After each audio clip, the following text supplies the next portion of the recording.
Good evening, everyone. My name is John Paul Jones. I'm the Dean of the College of Social and Behavioral Sciences, and welcome to the final installment of Truth, Trust, and the Global Scene, or What the Heck is Going On? Our format tonight is, as it has been previously, we've assembled experts both from our faculty and from outside, and we have a moderator to ask questions, in this case about issues of global conflict, terrorism,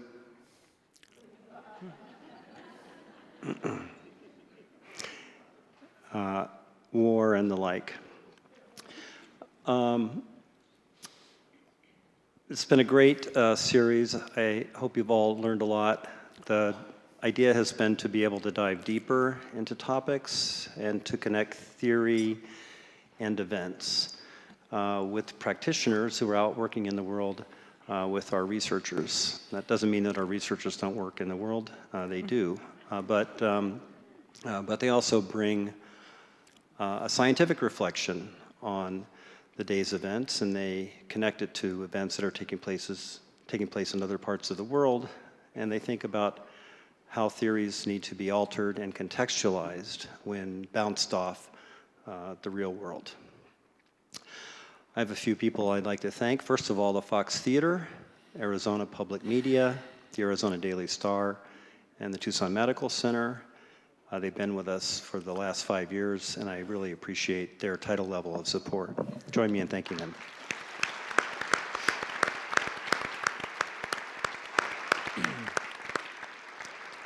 And this year, I'm very happy to also welcome the Office of Global Initiatives and my good friends, Steve and Nancy Lynn, Ken and Linda Robin, Vivian Adib Sabah, and Barbara Starrett and Joanne Ellison for their direct support of the Downtown Lecture Series. Thank you.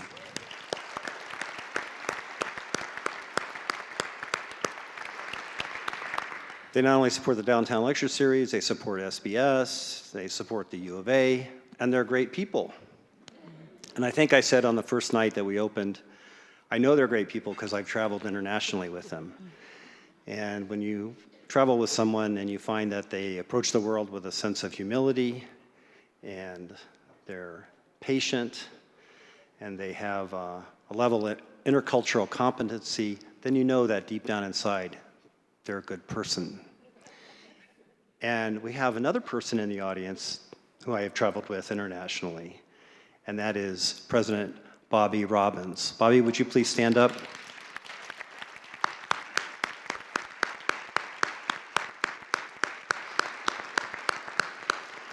We had a great trip to Mexico this summer, and I'm looking to other travels with you, sir. Really great to travel with you.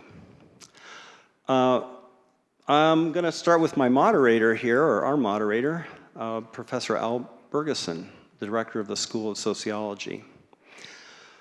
Al and I have been together as either department heads or school directors or deans and whatever it is that we do for many years. He worked in sociology and culture, and then in September of 2001, we had the big attack, and he said, you know, it's time to change my focus, and I'm going to start working on what he calls the geopolitical chessboard. And that's a chessboard now, of course, with space science that is three-dimensional chessboard. And in addition to his work on terrorism and on Islamic thought, he is also a seasoned interviewer for those of you who have been around in Tucson for some time. And so it was a delight to be able to bring together both his skills with the mic as well as his own deep knowledge of some of the topics that are going to be discussed tonight. It's also, I have to say, a pleasure to thank Al personally in front of all these people, because the lights are really bright here, but over the last 5 years, I've always been able to look out and see that crop of hair in the audience with a smile and a reassurance that that attends your countenance. Thank you, Al.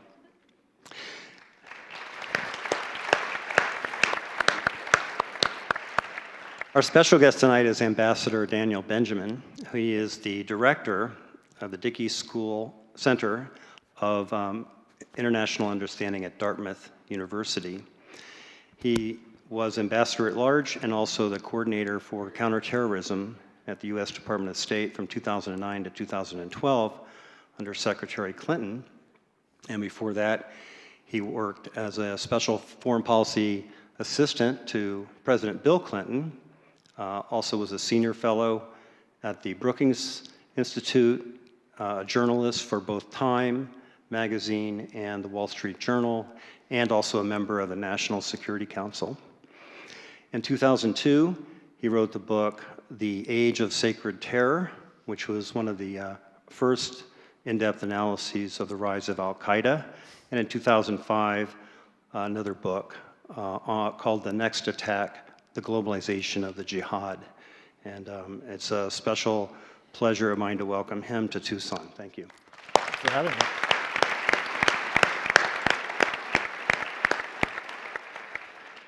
Our two bright and shiny faces of associate professors over here from the School of Government and Public Policy make me so proud to introduce our faculty, especially to our president. First is Faten Goshen, and she's an associate professor in the School of Government Public Policy and also the director of undergraduate studies. And she works in conflict. They both work in conflict from varied perspectives, but her specialty is in the Middle East, and it deals with the mechanics. Who, why do people negotiate? What happens when they negotiate? And what can we learn from that? She has been called upon to speak to the United Nations Leadership Institute, the Middle East Expert Roundtable, the U.S. Army War College, and even the Tucson Committee on Foreign Relations, in case you didn't know there was one. Thank you, Faten.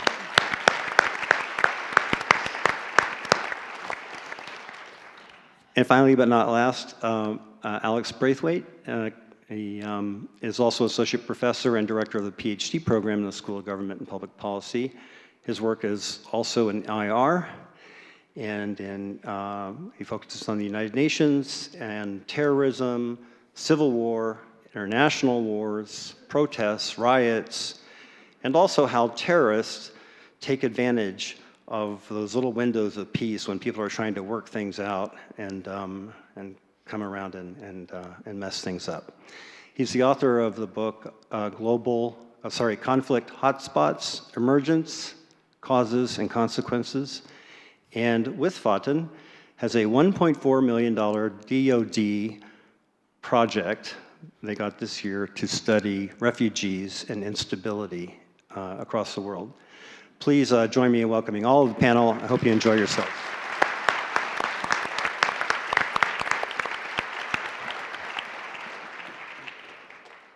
I guess that's my cue. So our topic tonight is what the news doesn't tell us. And it may be that they don't have the time to tell us, or they don't want to offend someone, or they just don't know. But there's a lot the news doesn't tell us. We have three experts on world affairs to help remedy that situation. Ambassador Benjamin, you have said, quote, "There's no shortage of things to worry about. My wife thinks I spend too much time worrying." I think our audience worries a lot too. I know I do, and my wife says the same thing about me. So I want to ask all three of you, could you share some of your fears about what you feel the press isn't talking about and why that's important for us to know about? Ambassador? Well, first of all, thanks very much for the invitation to be here. I'm grateful to the University of Arizona and to everyone who supported this program for giving me one chance to warm up before winter settles in northern New England. Our pleasure. And I'm really delighted to be here. I'm the father of two teenage sons, so what I worry about most is not actually a global matter. I know we're going to talk about a lot of international issues. I actually would say that the thing that worries me most is political polarization in the United States, because that's having a profound effect on our ability to continue the tradition of global leadership that I think really served us very, very well since World War II. I think that for the press to answer the question of, how does this action or how does this division at home affect that leadership is a very difficult one. And I think even the experts are kind of baffled on this issue right now, and we just don't know. We've never had a readjustment in our politics the way we are now. So, and I know I'm not alone. I know a lot of people a lot of generals and statesmen have been saying the same thing, and I think it's really important that we get our house in order. Good. Faten? First off, I want to thank everybody for coming out and for the ability to participate in this forum. I think for me, the thing that I've been thinking about the last couple of weeks is, we saw, the ISIS stronghold fall in multiple places, Iraq and in Syria. But no one talks about those women that were taken and were raped and now have children. And so they're now, no one knows where they are. The United Nations really can't help. We don't have the money. There's compassion fatigue because of all the conflicts. But yet, what are we doing? So there's about 1,400 from Iraq. I don't know the number yet from Syria because that hasn't been released. So what's the fall of these children or these women? They're being treated like criminals over there. No one wants to touch them. No one wants to deal with them. No one knows how to as well. I think it's a very challenging situation. And so that concerns me. These children, what are they going to grow to be if we leave them like that? They don't really have a nation or a state, because in many cases their fathers may have come from different parts of the world and those countries are not going to give them citizenship. So that concerns me in the sense that no one's talking about these real humans, in many cases not their fault. And so that's something I've been thinking about, like what can we do, what should we be doing? Yeah, great. Alex? Great, thanks Al. I think my concerns align quite a lot with Faten's, related to compassion fatigue as well. I sleep well at night, and I'm fortunate enough to live in an environment where I think I can consider myself pretty stable and secure and fortunate.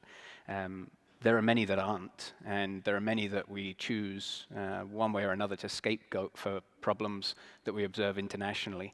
JP mentioned that we're working on some research on refugee flow, so I spend a lot of time worrying about the ease with which we can pinpoint blame on populations that are displaced from their homes, that are sleeping wherever they can find a bed for the night as they try and flee conflict zones, or try to make it to a safer future in a neighboring country. So I feel fortunate that I don't have anything that keeps me awake, but I feel very sad that there are many people that aren't in that situation. Yeah. Okay, let's do not a round robin, but I'm going to toss out 3 questions for each of you to tackle, and I'm going to, let's start with Russian hacking. And I want to give you a little provocation and then get you to respond. Some say Russian hacking into our elections is just retaliation for our computer hacking to influence their politics and their strategic interests. One thinks of Crimea or Eastern Ukraine. If so, or if not, what do you think is really going on here with this hacking issue? Ambassador? This is a problem that in many ways is, I guess social scientists would say, it's overdetermined. There are so many causes. We know that President Putin was profoundly angry at the United States for its support of the different color revolutions in, you name it, in Georgia, Ukraine, Iran, other places, and he resented the fact that the U.S. was intervening in other countries' politics, and in ways, and particularly in Georgia and Ukraine, that would have a negative effect on what he views as Russia's legitimate interests and particularly its security. But it's a lot more. I mean, it was the publication of the Panama Papers that supposedly also really sent him around the bend. These are these papers that were found in a law firm in Panama that detail where the world's billionaires and kleptocrats have their money hidden. I think also he was deeply, deeply angry at the attitude that was typified for him when President Obama said Russia is a regional power. He is nostalgic for the greatness of the Soviet Union, for its heft on the international stage. And I think that this was one way to achieve, for Russia to recoup its position, and also, frankly, to really disturb the rules-based system that we set up. Yeah. You work in government. Just a quick follow-up question. Have we in fact hacked Russia? Is that a common thing? Is a regular part of the new Cold War? I mean, I think there's a lot of things that upset him. Everything you mentioned is true, but let's stick on the hacking. Is this retaliation for our hacking of them, or is there no evidence for that? No, I don't. What do you know? I don't think so. I'm not aware of any particular case of hacking that has been, put forward as being a cause for retaliation. Our intelligence community and their intelligence community do a lot of spying, and a lot of that is cyber spying.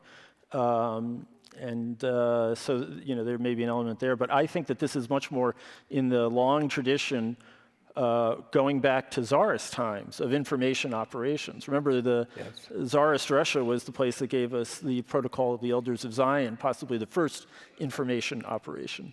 First false news. Yeah. Nice.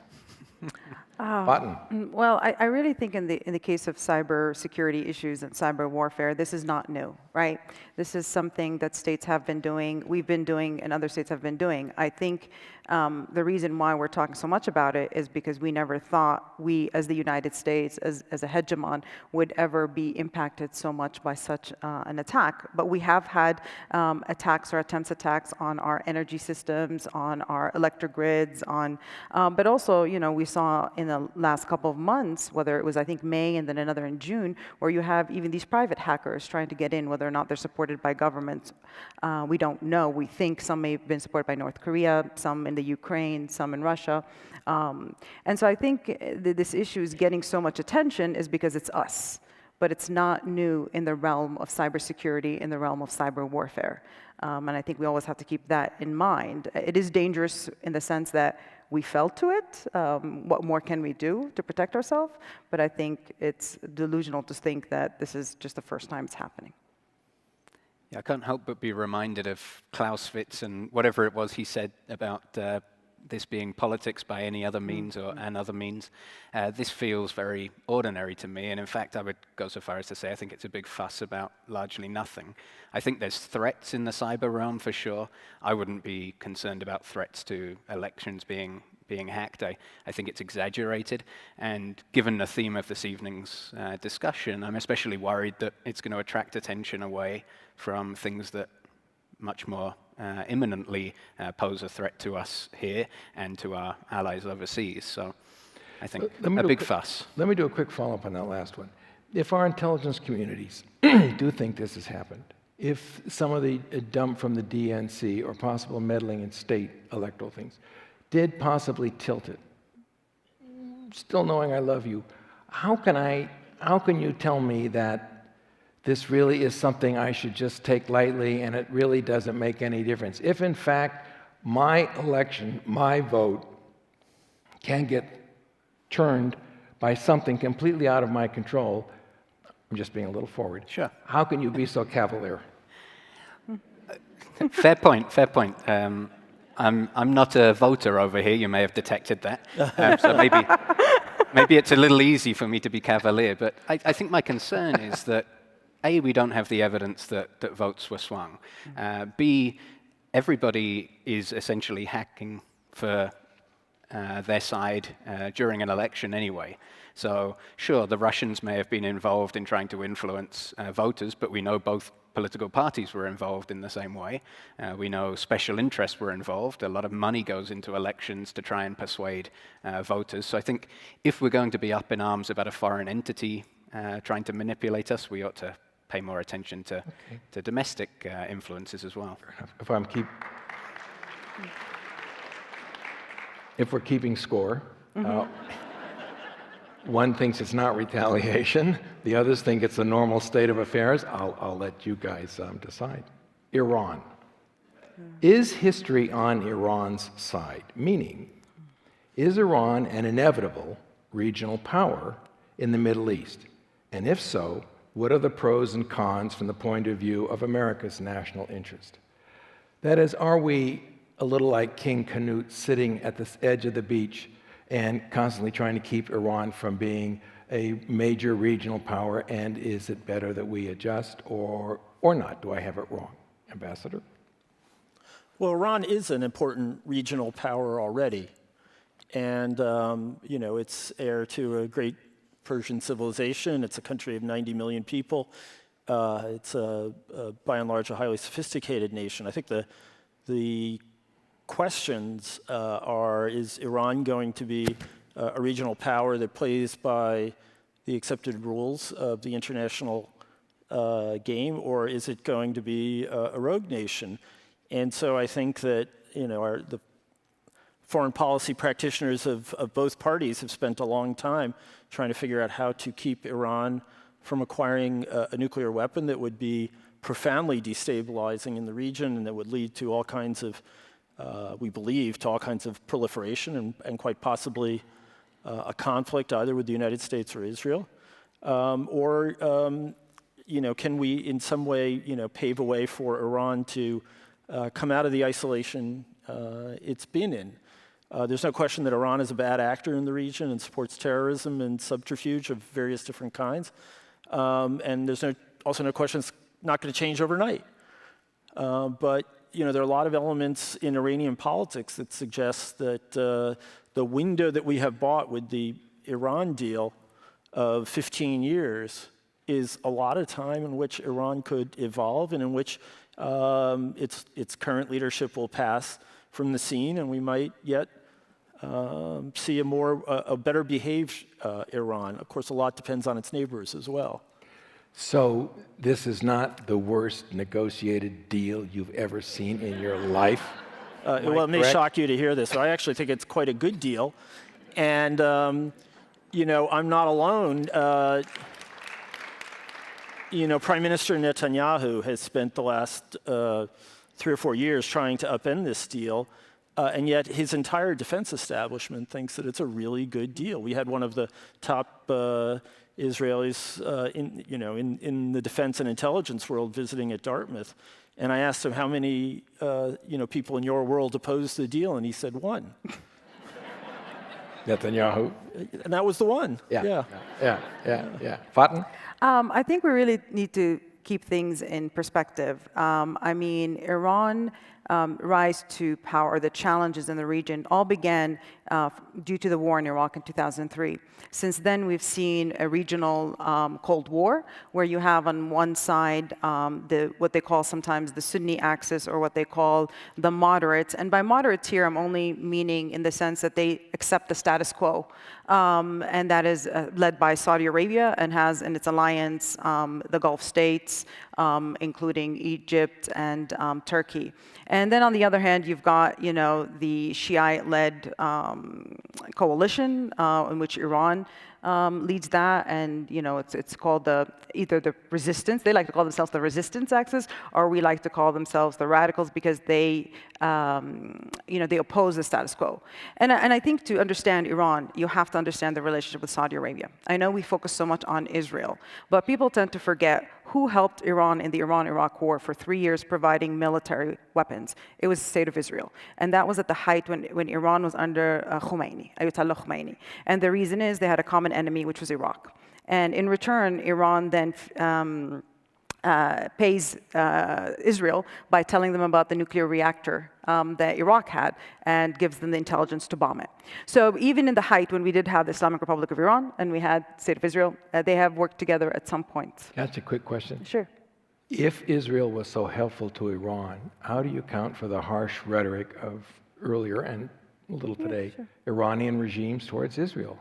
I guess I'm surprised that you're surprised by the question. This is politics, right? No, this is politics in some sense. Right after the signing of the nuclear deal, it just happened to be, I think there was a Jewish holiday. And so President Rouhani came out then, I remember, on TV and was saying that this is a great deal because all the Abrahamic religions can come together, can celebrate. And he said, spoke in Hebrew, Iran has a Jewish minority. Iran has commemorated the role of the Jews in the Iran-Iraq War, the Iranian Jews. So I think it's a complicated history and relationship between the two. But I think to understand really Iran's behavior, you gotta look at Saudi Arabia. Saudi Arabia is the number 4 in the world in terms of military expenditure, right? You've got United States, and you've got China, Russia, then Saudi Arabia. Saudi Arabia in the last 20 years is the number 1 exporter of arms in the world. So this is what Iran's looking at when Iran's making their strategic behavior in the region, and we have to keep that in mind. Ambassador? Well, I fully agree that the Saudi element and the sectarian divide is hugely important and probably the defining characteristic of the Middle East right now, and far more important to them than jihadist terror, as we saw from our coalition of the notionally involved. But what I think. I think it's important to recognize that at least from the leadership, I think that the anti-Israel rhetoric is quite real. I think we might disagree a little bit on how close the coordination was quite some time ago. And the reason that the clerical leadership chooses this rhetoric is that they have kind of put all their chips on the idea of being a pan-Muslim power, and what is uniting Muslims is opposition to the occupation of the Palestinian territories. And so they saw this as a way of essentially building their credibility with the so-called Arab street. The sectarian divide has undercut that completely now, but they're still left with that rhetoric. They're still left with that position, and they can't really get out of it. But I think if you look at polling of Iranians, they actually just don't care very much about Israel compared to the rhetoric that you will hear sometimes. Fascinating. Alex?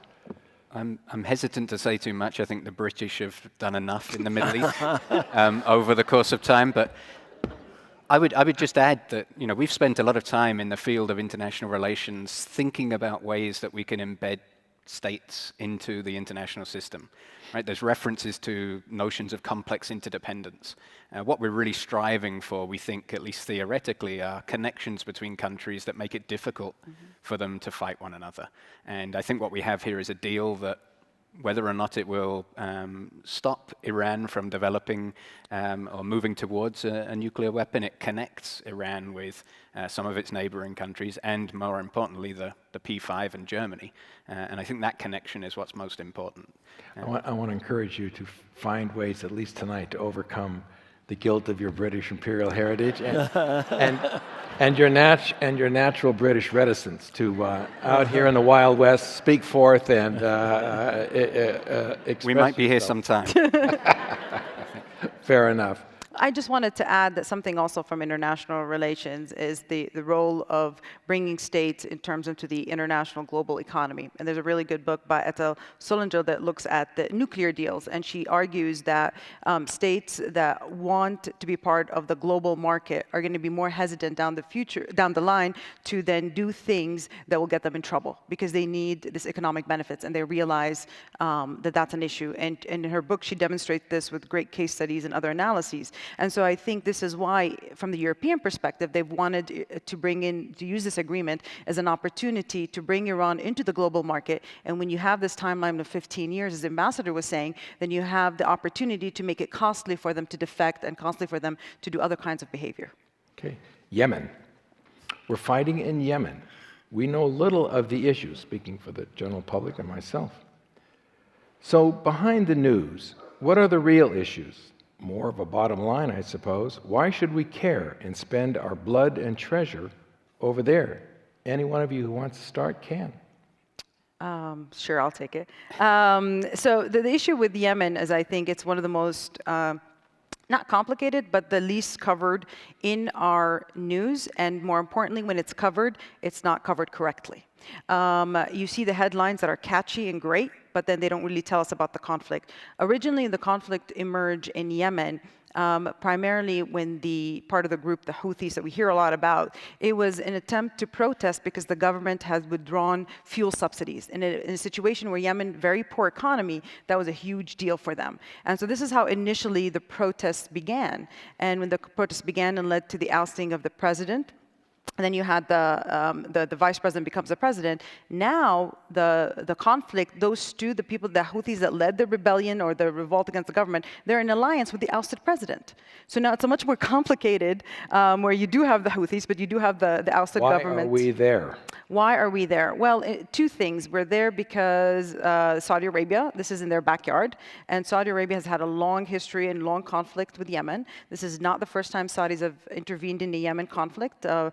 During the Cold War, it was a conflict between the Arab monarchies and between the republics. So Egypt led the republics, Saudi Arabia led the republics, and they both fought their battleground in Yemen. So it's not the first time. It's in their backyard. They've always wanted to dominate Yemen, and they've always wanted to strip to the sea through Yemen. So that's in particular is, and we're scared. There's also the second thing, more importantly, is Al-Qaeda's in Yemen.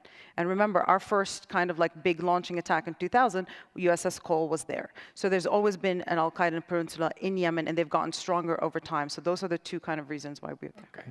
We didn't mention Houthis as a Shia sect in Iran, but we're not going to go there. We're going to go to Alex. They're not Shia, they're Zaidi. So. Okay. But they're not Sunni. No, but they're closer to some in cases to the Sunni in some of the religious aspects than they are to the 12 or Shiites. Never get involved in an argument with an expert from an area of a country where you can get corrected. Lesson number one, the news doesn't tell you. Alex. Yeah, so I think what I'm spending most of my time thinking about are the 17 million people, or maybe 70% of the population that are in dire need of aid. 80%. Conversation is about 6 or 7 million people that are really critical condition, threat of dying of starvation. That's the reason we should be there, if we should be there at all. It's a very complicated conflict, and it's too easy to say that Saudi Arabia is causing us to enter the conflict in a way that I think is probably detrimental to our interests. But I'm going to say that anyway.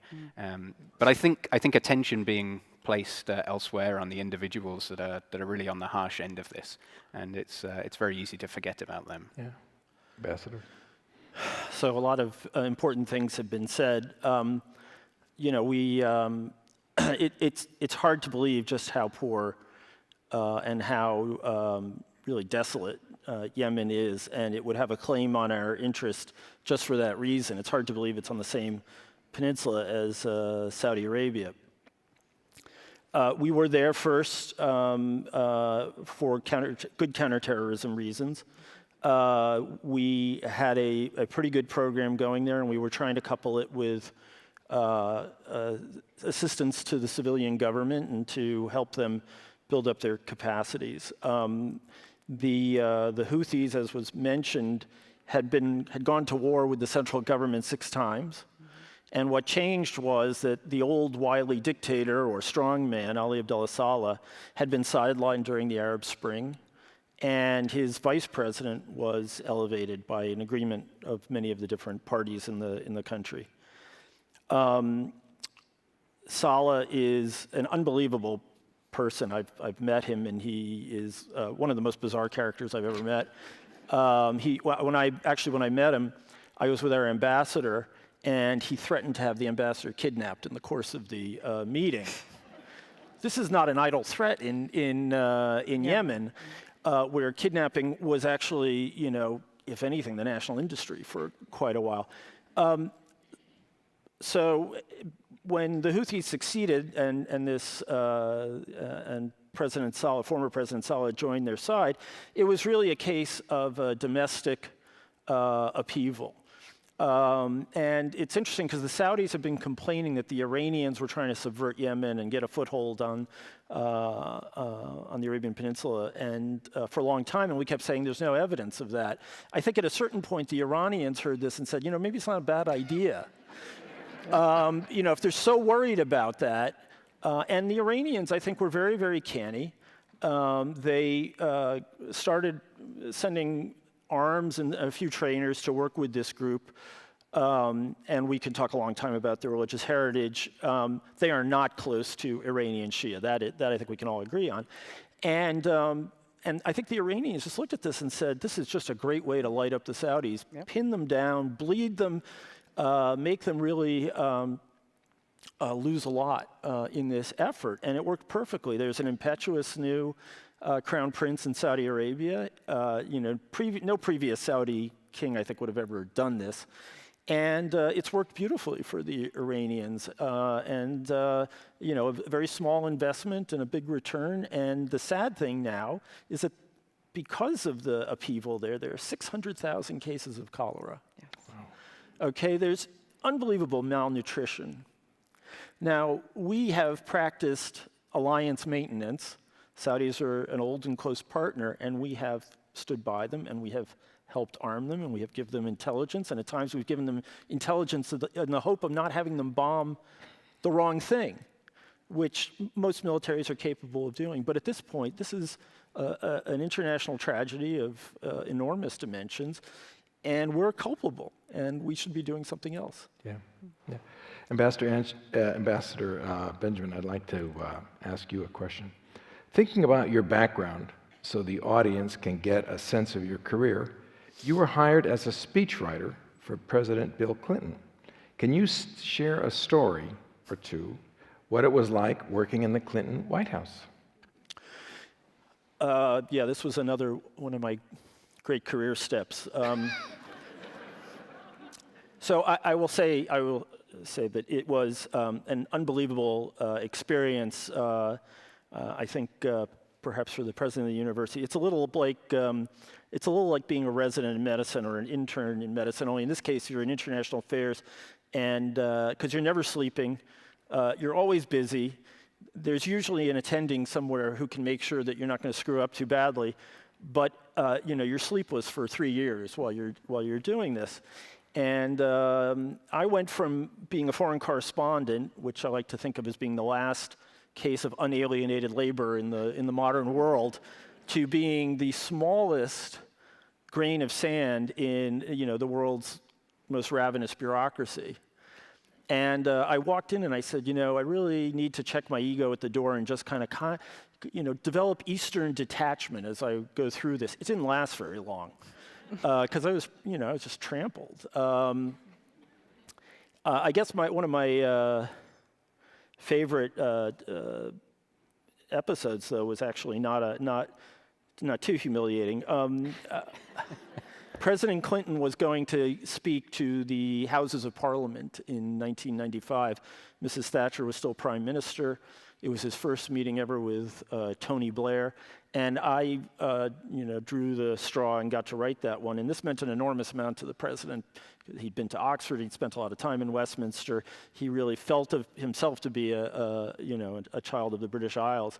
And I had written a lot of speeches for him already, and I'd always, gotten good reception. And I wrote this speech, and, it's not uncommon to go through 10 or 12 drafts or something before it gets to the president. By the time it got to the president, everyone had signed off on it. The National Security Advisor, the head of speech writing, the various area specialists, so on and so forth.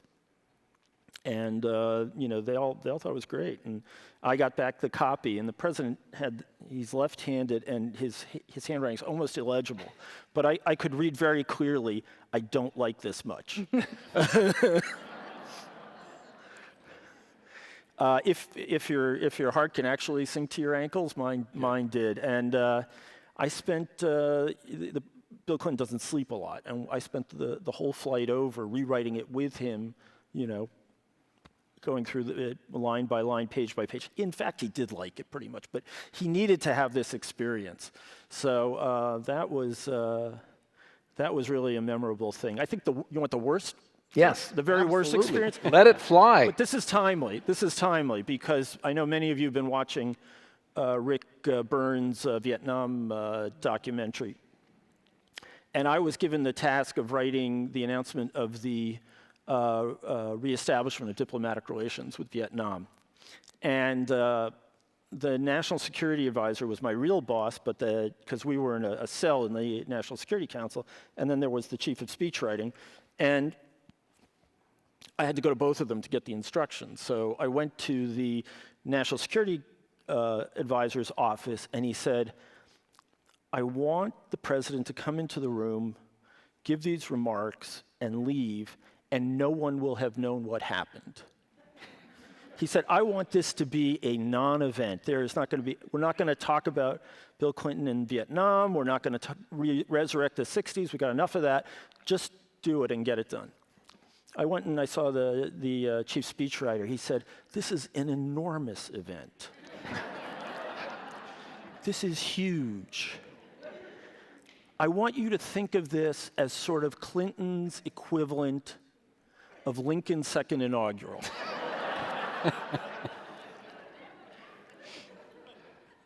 This is the kind of thing that makes speechwriters jump out of windows. And 26 drafts later, and I'm not making this up, 26 drafts later, it was done. It was the worst experience I ever had, and it was much more like the National Security Advisors at the end. Wow. When you go from draft to draft, is that because the president comments or someone else comments, or just you feel it's not quite right, it's not quite right? Oh, no, it's because someone's sending it back to you and saying, you pathetic idiot, what do you think you're doing? By the way, if you saw The West Wing, it's not like that. It was pretty brutal. And, the president didn't have any problems with the draft by the time it got to him. Yeah. I want to take a little step back. This is going to be one for all three of you. You're all experts on terrorism. And we've been fighting international Islamic terrorism for close to half a century now. The news, perhaps understandably, reports each event, almost like Groundhog Day, another day, month, year, decade, another horrid attack. I would like each of you to step back, think about the longer view, and tell us what you think future historians will say is really going on here. What was this age of terrorism really all about? What were its causes? What were its consequences? Faten, we can start with you if that's okay, or if someone else wants to lead off because you're still thinking. No, that's fine. Big thing to put on your plate, but you guys are the experts. That's fine. I mean, I think for me, when I think about or looking at terrorism, I think something that gets missed is terrorism as a tactic is, of course, not new, right? And if you're from the Middle East, terrorism is not new to you. Terrorism has become much more of an impact to the West because of 9/11, because right now some of the attacks that have been happening in Europe and elsewhere. But I think in some sense that we're not really focusing on, and this has happened because I've been working on this project on Sunni militancy in Lebanon, and I got a chance to interview, this was about 2-3 summers ago, kind of like the second person, like under the general in Lebanon who's in charge of all counterterrorism. And I was trying to talk to him and ask him, okay, what's going on here? He's a Lebanese, of course, and I was trying to understand, like over time, Lebanon dealing particularly with Sunni militancy emerges in the 1990s. The first attack by an Al-Qaeda affiliate is in the growth of the group starts in 1996. Their first attack is 1999 on the Lebanese army. So we've been dealing with this as Lebanese for quite a long time, even before 9/11. And he said part of the problem is two things when he goes and they're capturing these individuals, and that is, he said, two things makes these kids join. He called them kids join. He said there's the issue of which a lot of the literature in political science and political psychology actually talk about, particularly Ariel Kruglenski, he's at the University of Maryland, has talked about, and that is this issue of this need of this desire of feeling important, right? So a lot of these youth, they may be educated, they don't have an income. He said they see these things on the streets, they can't get married, they don't have the money, and there's no job, there's no hope for them. And he says somebody comes along and says, you want this fruit. He used an example of a fruit that I don't know the name of it in English, honestly, because I've never seen it here, but it's very expensive in Lebanon. And he said, you want this fruit? Who cares about this fruit? You're going to go somewhere else where you can get all these amazing fruits. And so you want to get married here? Who cares about, these carnal sin here? You're going to go somewhere else where that's not going to be an issue. So he says this idea that they're able to utilize the economic, the social, the political situation in the regions and draw these people in is a problem. And we're not really focusing that there is a social, economic element here. It's not just a religious ideology. And so I think we're focusing so much on religion. Religion plays a role, no doubt. But I think when you focus so much on religion, you're missing the human element, which is driving these people to participate. Okay, Alex? Yeah, so I'm struck by two thoughts. I think from a sort of big picture perspective, this period will look a little bit like a game of whack-a-mole. I think it's going to appear as if we, and by we I mean Western nations, spent a lot of time chasing something that we didn't understand very well and something that we couldn't predict very well. So I worry a little bit that with time this will look more and more as if we were chasing blindly. I'm going to throw a fellow academic under the bus so that I don't just seem to be saying something controversial. The second thought I have is a book written by a guy by the name of John Mueller, who's at the Ohio State University, called Overblown. And here I've got to add, I've never stepped out of an academic office. Right? I've not held a real job with the responsibilities that would perhaps encourage me to think differently about this. But John Mueller's thesis is that we spend far too much time exaggerating the threat associated with terrorism. There are many strategic reasons to do that, potentially to justify other foreign policies, to justify placing attention away from domestic difficulties, for instance. But he's a strong proponent of the belief that we're going to reflect upon this as a period of time where we exaggerated the nature of the threat and lost attention on those topics that were perhaps more strategically valuable. Yeah, and that may sound a bit flippant. Yeah. So I would suggest that there are two sides of the story. One is that we are dealing with sort of multiple dysfunctionalities in the particularly in the Arab world, but in some countries in the broader Muslim world, including since Pakistan is not an Arab country. And we, I think, have thought way too much that this is all about us, when it's really about a failing state system, lack of political voice, lack of durable, transparent, representative institutions, economies that provide only a fraction of the jobs that are needed, and as a result, as Fatma was saying, people can't work, they can't get married, the frustration level is overwhelming. And I think that, and also there's the sectarian dimension, which we talked about before. There are all these things that are coming to a head after 6-7 decades of dominant authoritarianism in this part of the world. And one of the results is that the last ideology of revolt is jihadism, and we are in some sense paying a price for that.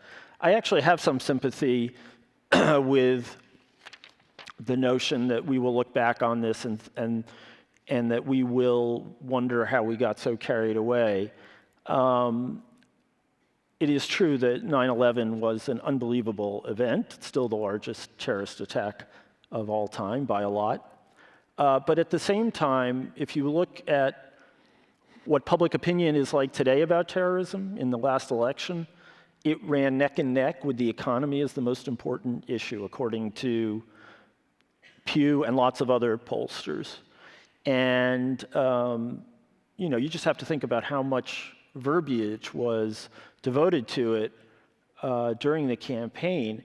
And yet, if you look at the statistics, basically 95 people have been killed by jihadist terror in the United States since 9/11.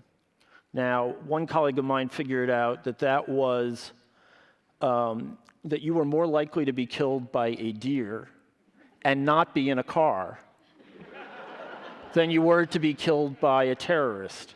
Wow. Now, I'm not sure that's still true after Orlando, which represents half of the casualties in this tally.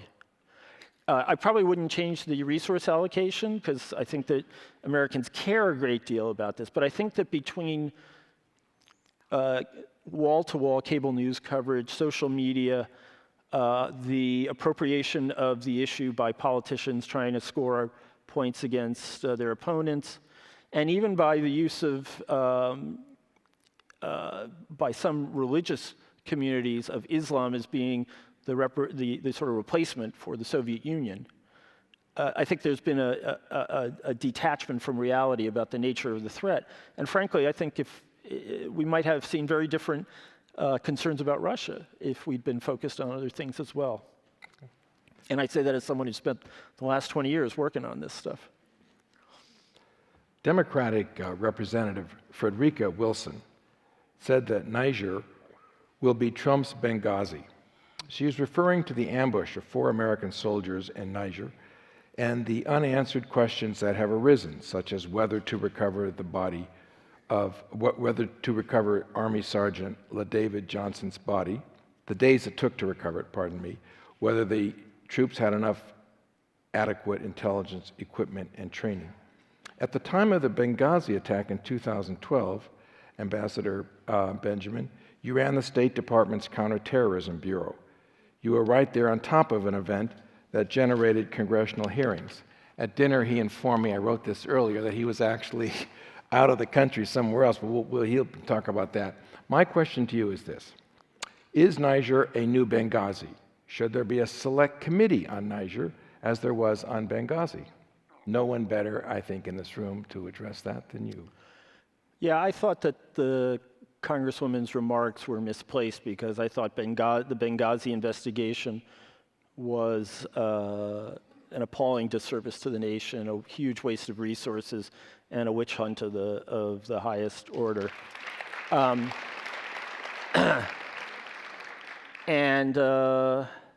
You know, I was talking before about political polarization. You know, Benghazi, what more do you need to say? So I don't think we need another Benghazi. The Niger event, it's impossible to predict because we just don't know what happened. I will say that no matter what happened, we don't need a select committee because when you have military deployments all over the world, you have hundreds of thousands of men and women in uniform. Once in a while, you're going to have a horrible thing go wrong like this. What I find also amazing about this episode was the number of senators who then said, I didn't even know we had people there. So I visited that deployment in 2012. That's how long they've been there. We put them there in 2012. And, you know, DOD, the Department of Defense, submits information about every deployment around the world except for a small number of classified ones. And the fact that the congressman didn't know is just, to my mind, just disgraceful. Yeah. Faten, here's a question for you about Syria. Americans often wonder, are we on the right track with what we are doing in Syria, and for that matter, the Middle East?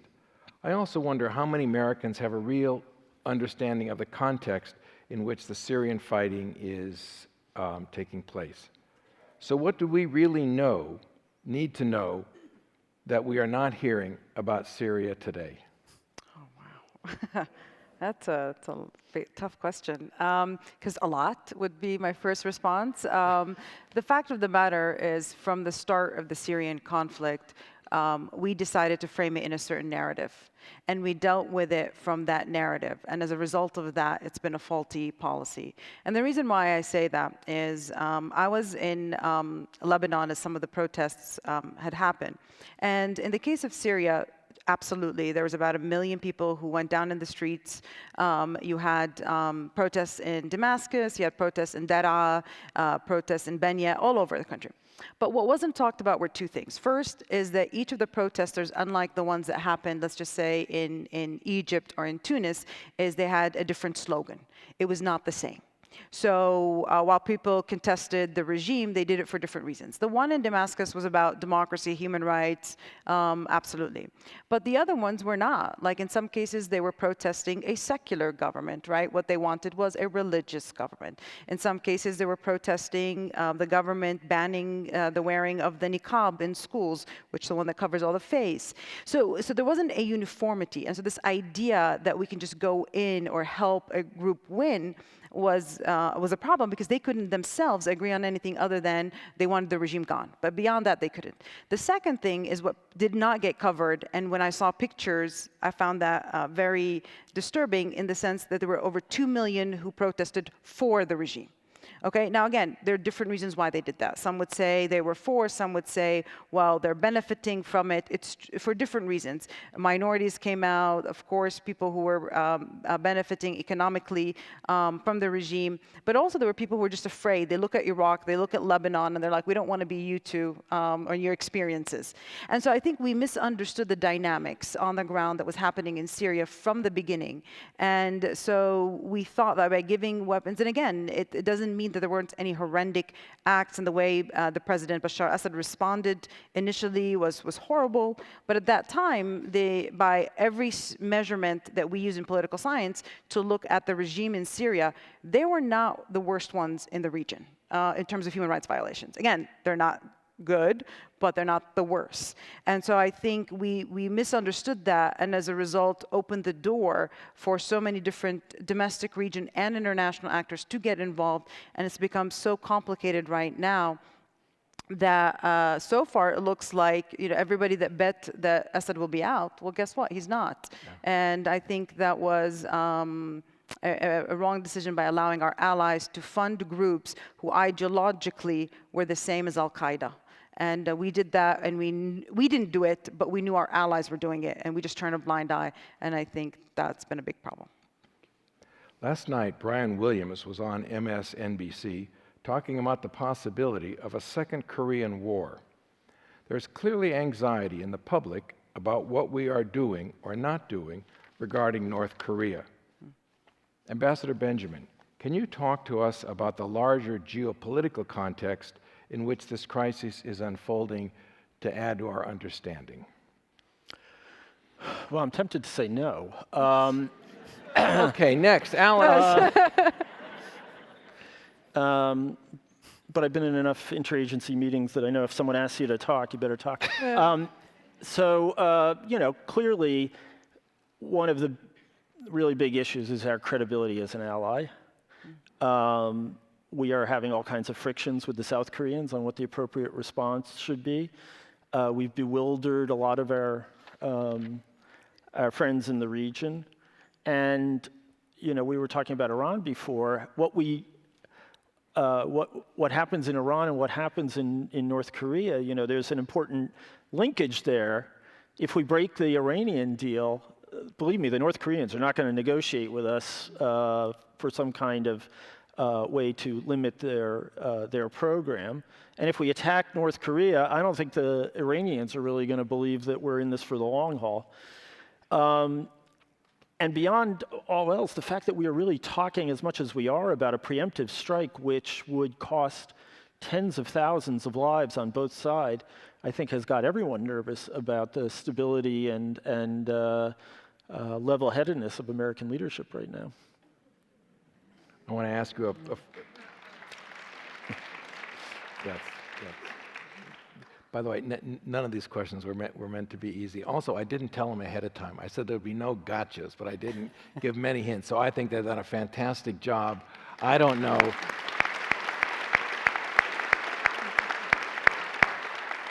I don't know if someone had thrown me a hot potato, I would have done more than so, I'm very impressed. Ambassador Benjamin, again, you're our guest. You have spoken highly of General Jim Mattis, our present Secretary of State. No one knows, of course, but what do you suspect is going through his mind as he thinks about America and the world today? I think the world of Jim Mattis, and I think it's, I don't want to get too political, but as I said earlier, I think he is on any given day what stands between us and the abyss. He is a deeply thoughtful individual. He has read enormously. He's devoted his life to the well-being of both the American Armed Forces and the United States. And I really hesitate to think that I can divine what is on his mind. I am sure that one of the things that is on his mind is the fact that we do not have a fully staffed and working diplomatic apparatus, which is the essential complement to military power. You know, you can only make a really effective approach to your opponent if you have both parts of the equation. And when you look back at the history of the last 50 years, you know, our diplomats have not gotten nearly enough credit for, you know, saving the day, and our military is fantastic, but it often cannot do the whole job without having diplomats arrange the end game, arrange the alliances, all these sorts of things. And I think it's got to be deeply troubling to him that we have one undersecretary instead of 5, one deputy instead of 2 at the State Department, and you know, row after row of empty offices at the level of the assistant secretary. This is not a small thing. This is, you know, we're almost a year into an administration. We don't have an ambassador to South Korea. How do you do this without an ambassador to South Korea? How do you deal with, you know, Russia if you don't have ambassadors at most of the key posts in Europe? Not to mention, we just got one in Russia, John Huntsman, who's a very capable man.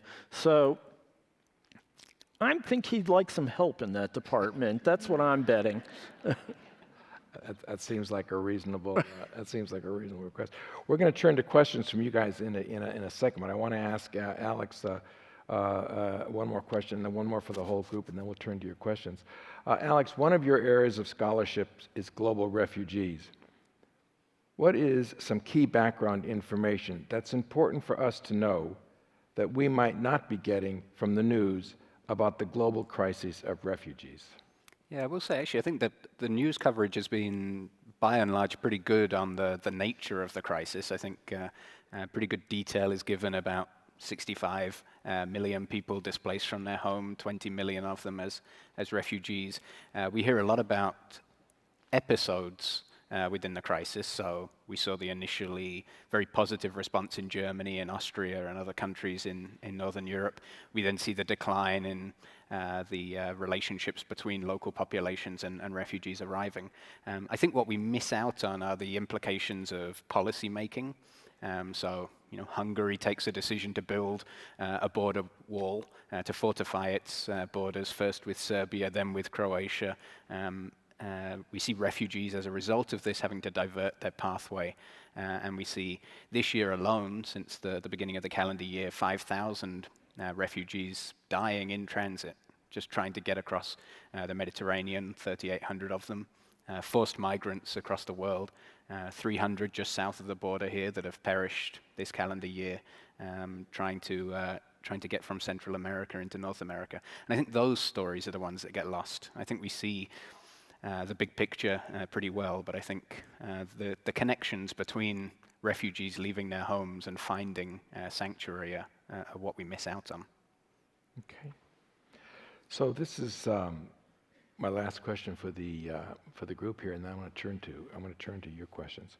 So our general topic is what the news doesn't tell you, and we had experts fill us in on different hotspots around the world. So I want to ask you guys, you're the experts. When you want information that the news doesn't provide, what are your sources?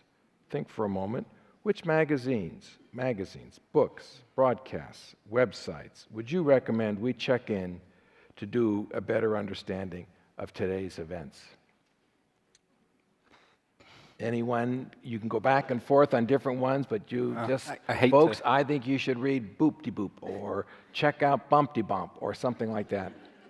I hate to return to an earlier theme. I think I have to give up my passport if I don't plug the BBC.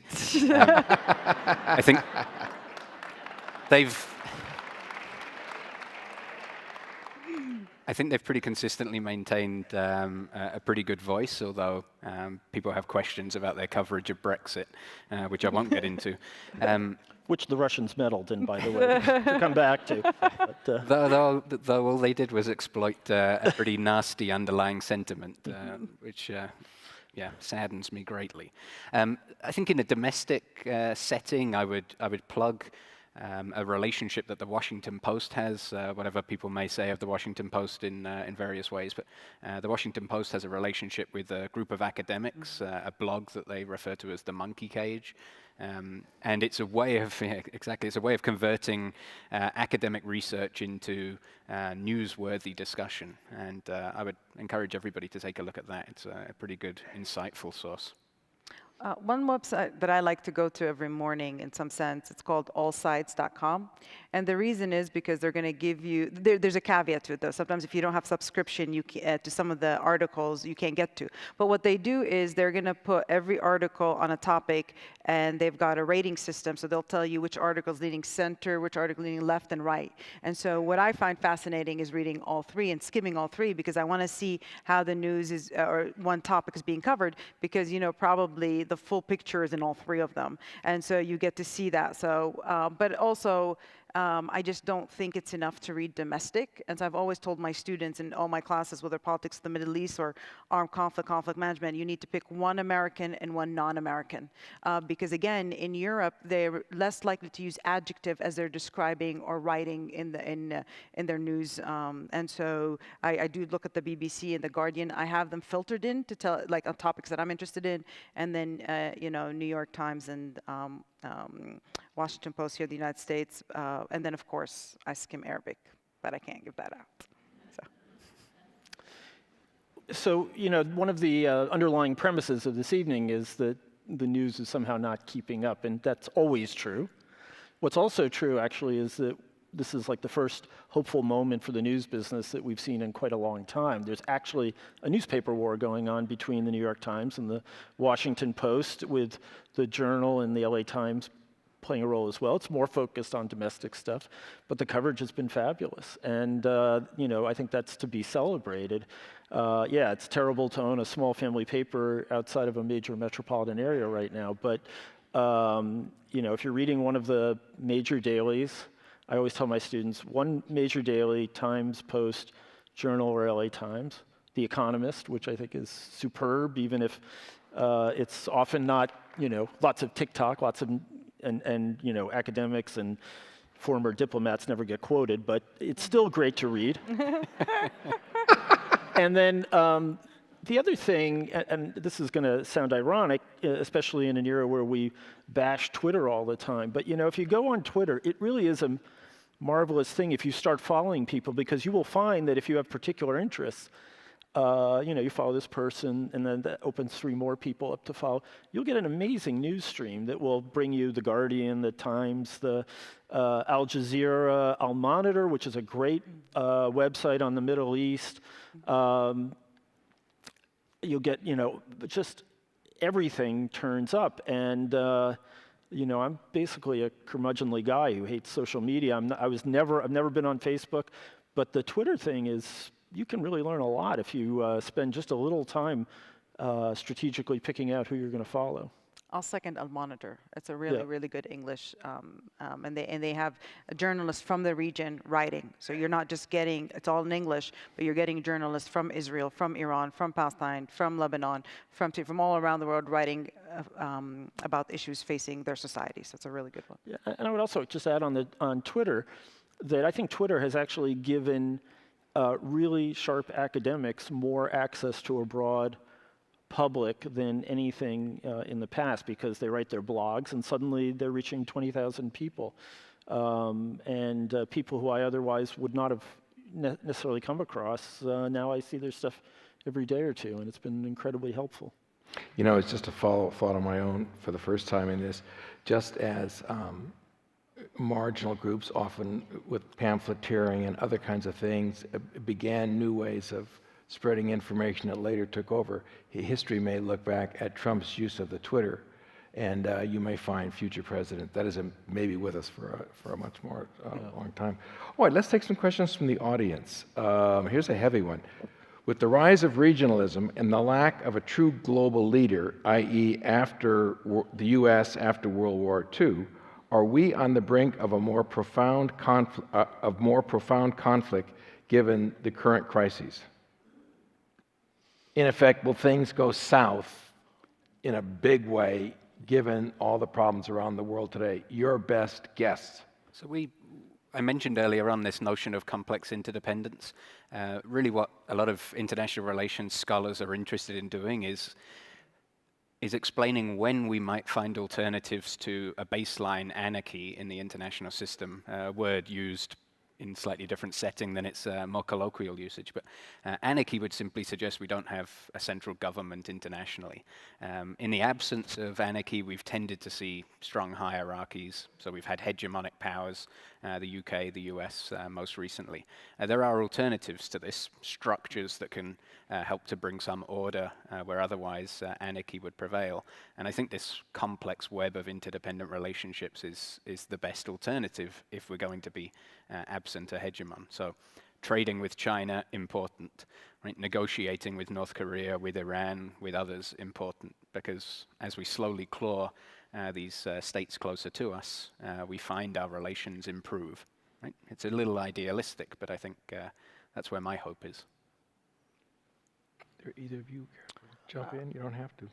Well, I mean, the only thing for me, I mean, that question made me think about is really China in particular. And when we talk about the world order or what it was, we set it up after World War II for a reason. We set up the United Nations, we set up the Bretton Woods system, the economic system, is because we were tired of going to Europe and policing the world in a way. And so we wanted a system in which people can participate in, but also safeguards our interests, but also maintain lower levels of conflict. And by that, I mean no World War III, not that no conflict. And so I think as we start withdrawing, this could be a problem, because then what's going to be in place? There's another theory that we talk about in international relations.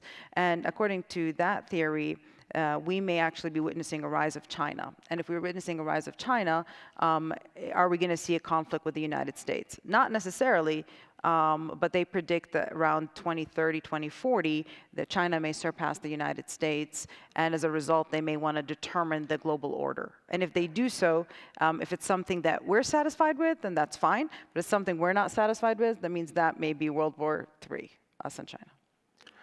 I think the the answer to the question, from my perspective, is it's too early to tell.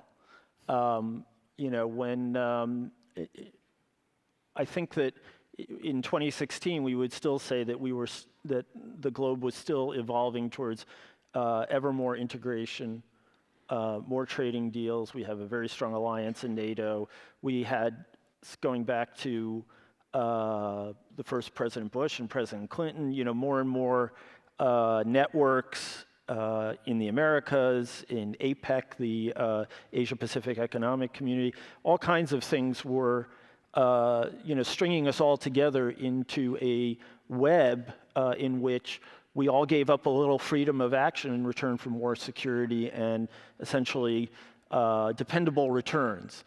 And at this point, we're a little shook up after 8 or 9 months of real disruption. The danger is we could head to a system in which everything is much more transactional. Long-term bonds are much less reliable. And in a case like that, military force comes to the fore more often, and that is very worrisome. It's still a world with nuclear weapons, so I don't think we want to go in that direction. I think it's too early to say, but I think it's an issue worth worrying about. Absolutely. On the domestic front, how fragile is American democracy? In your opinion, what is the biggest threat, and what can we do to mitigate it? I think you started off the very beginning with this about the polarization. So I do shy away from the question of how fragile is our democracy. I think our institutions are pretty strong. I think that by and large the courts have shown themselves to be able to stand up to lots of challenges. I'm less thrilled about Congress, although frankly you can make an argument that as the executive has become more unpredictable, Congress has become more responsible in, for example, refusing to accept slash and burn cuts to our diplomacy, to international assistance, to things like the National Endowment for the Humanities even, or the U.S. Institute of Peace. And I think that most Americans do share a lot of common values. What I worry about is the big sorting out, which is that increasingly we're all living among people we agree with, and add social media, and it becomes a lot easier to be really hostile to people you don't agree with.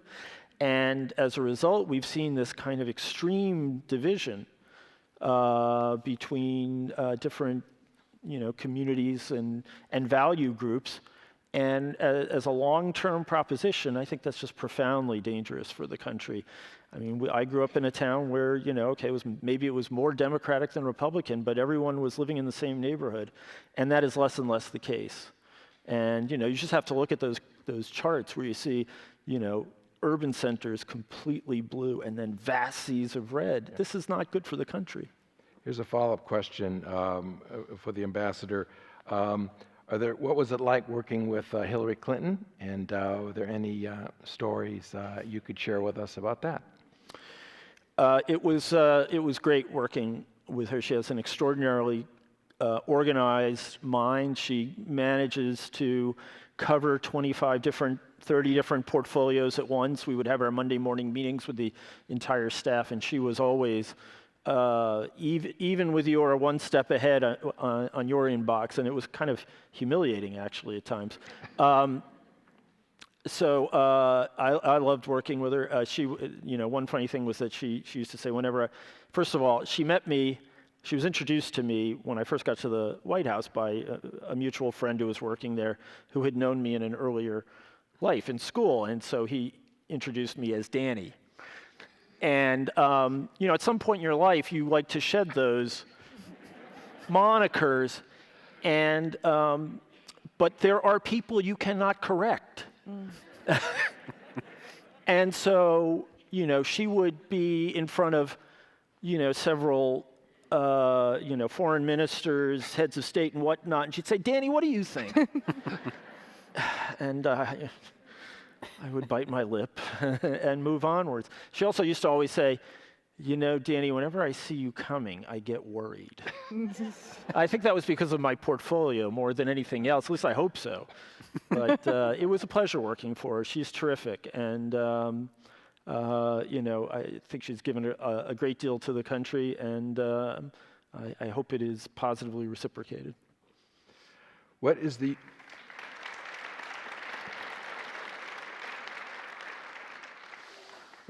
U.S. doing to stay ahead of terrorism and terrorist threats?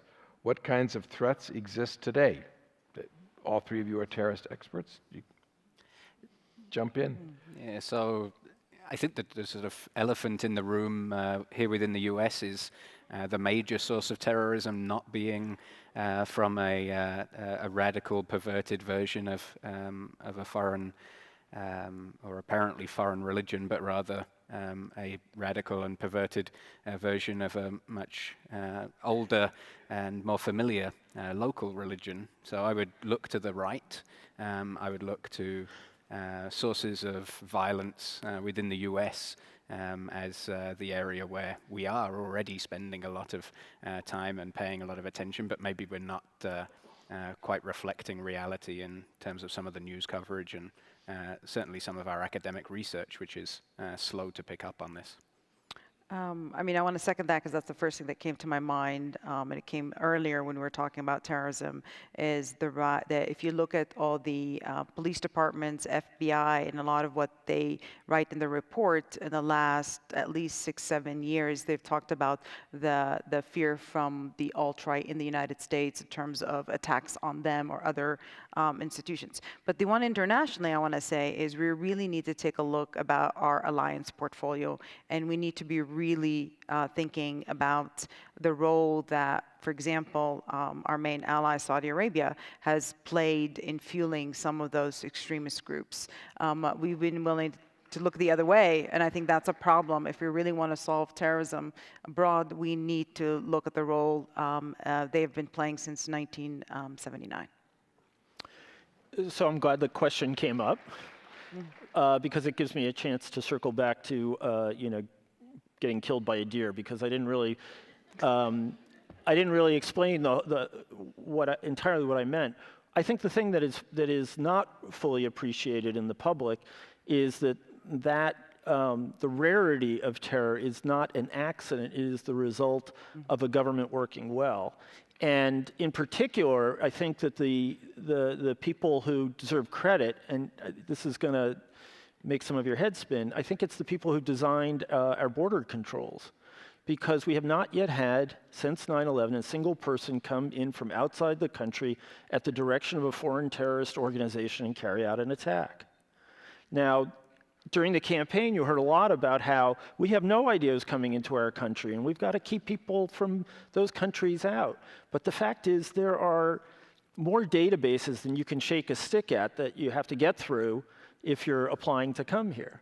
And there's biometrics, there's fingerprints, there's terrorist watch lists, and that has worked really well. That's one thing that has worked really well. The other thing that's worked really well, and we can't say that it'll work well forever, and actually someone may figure out a loophole in our immigration system as well, is that the kind of terrorist threat that we face, while significant and dangerous, is not preponderantly a high-end threat, like planes flying into buildings or weapons of mass destruction. The government spent an enormous amount of time on this, thinking that this was going to be the thing that really caused Americans to have doubt in their institutions, to panic, for the country to really be unstable. And so, a huge amount of time and effort has been spent on running to ground and putting out of business anyone who wanted to get fissile material, who wanted to create biological weapons or chemical weapons. Now, all of these are moving targets. Every year, American universities and universities around the world graduate thousands and thousands of people who can manipulate genes. And so bioweapons become a much more dangerous prospect over the long term. But I think there have been real achievements, and although I give the press lots of credit for lots of things, the dog that doesn't bark is not something that they cover well. Well put, well put. Okay, here's one about Mexico. News coverage of Mexico has portrayed the country almost as a failed state. What are your thoughts on our neighbor and one of our main trading partners? The solution is not isolation. It's not putting out a hand and saying goodbye to a relationship that actually has been thriving and pretty healthy over the last decade and a half. I think the solution is greater connection. Won't surprise you because that's all I've been talking about. But I think paying more attention to the problem that Mexico faces. So, we hear a lot of coverage about the fact that Mexico is a source of immigration to the US. For some people, it's a problematic source. For others, it's a very welcome source. Mexico faces a very similar issue on its southern borders, handling lots of migrants that are fleeing persecution, that are fleeing economic hardship and the like from the south. And I think a little bit more conversation about the fact that Mexico is not a source of migration exclusively, but also a destination and a transit for migration would be healthy. Something that struck me a couple of weeks ago is that Mexico was willing to negotiate or re-talk about the NAFTA and other trade agreements. But it's become, people tend to forget that when you're negotiating at the international arena, it's not like when you're negotiating in a business. Something that every state has to take into consideration is their domestic audience. And one thing that Mexico felt is because of the way we treated, or our government treated the president in the discussion, is that the president no longer had any room to negotiate or to look like he wants to negotiate, because it would look like he's giving in. So I think it's not that Mexico doesn't want better trade relations. Over the last several years, we've seen a decline in the migration because there have been some developments in Mexico. And so I really think that we need to remember when we're negotiating with any country around the world is it has to be a win-win. If there's no win-win, then there's no reason for a country to sign on to anything. Anyone who thinks Mexico is a failed state hasn't been to a failed state. Yeah. And I'll leave it at that. And it's number 11 in the world, actually, in rankings of GNP that we'll forget. We've got about 5 minutes left. I'm going to take one more question. What would you consider gun violence in America to be a form of domestic terrorism? What can we do to combat violence here in the U.S.? So knowing we've only got 4 minutes left, take a quick one at it, guys. Sure, yeah. So Fatten made the very important point earlier on that terrorism is best thought of as a tactic. So those that have a political ideology where they believe that killing fellow human beings will help them pursue some ideological goal, we would classify them as engaging in terrorism. Some of those acts involve gun violence, so absolutely we've seen a proportion of the spike in gun violence in this country attributed to terrorist actions. But that's a relatively small amount of gun violence in this country, as it turns out, though it's perhaps the most newsworthy. The majority of the gun violence in this country is somebody you know, and it's mainly domestic violence. And so as a result, that would not be considered terrorism, but it's an issue that, well, we need to think about as a nation. How do we deal with, first, domestic violence before we even get to the gun? Because I think that's a bigger issue. And since that's where the most of the deaths are, but no one's going to cover them, I think we need to talk about domestic violence. So implicit in the question is that there's kind of a hierarchy of violence and that somehow terrorism is up at the apex, and I just don't buy that. There are different kinds of violence. It's not terrorism if you shoot someone and you didn't have a political agenda, but it's just as bad if there's someone dead. And we have a huge gun violence problem. We have 30,000+ people killed a year in gun violence. A lot of those are suicides, but still a third of them are homicides. That's enough of a problem to pay a lot of attention to without having to call it terrorism. Yeah. All right.